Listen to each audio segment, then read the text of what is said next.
Slowly, I am Theodore Roosevelt, your 26th president, and I began my rise like a rocket as a 23-year-old member of the New York General Assembly.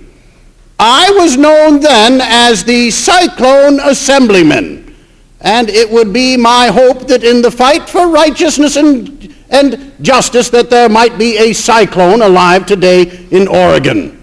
You may well ask, why have I come back to life 152 years after my birth, a century after my historic presidency, and some 90 years after my corporal demise? Well, I have come back to celebrate good and great things in America. Last night in Portland, celebrating the centennial of my visit to the Multnomah Athletic Club and the dedication of that club on April 5th, 1911, enjoying the fact that the club allowed women as social members and benefited the boys and the girls of Portland. I fought for righteousness and justice in my public service career. There is no more nobler sport than fighting for the right.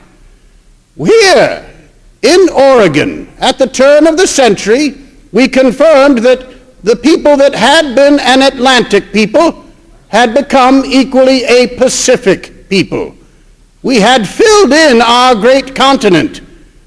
Oregon, Washington, California, the purchase of Alaska, the annexation of Hawaii. And I enjoyed visiting this state capital in 1903 on my great Western trip. I enjoyed sharing a love of conservation. I declared 13 national forests in this state, 4 national wildlife refuges.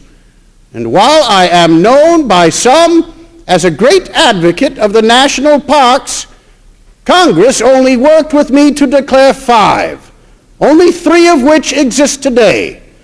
Mesa Verde in Colorado, Wind Cave in South Dakota, but perhaps the jewel, Crater Lake of Oregon, and the good work done by William Steele of Portland to see that good work through.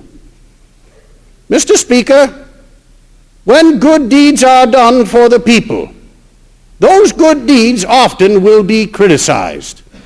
In conclusion, I share with you the words I spoke a century ago at the Sorbonne in Paris in a speech called Citizenship in a Republic.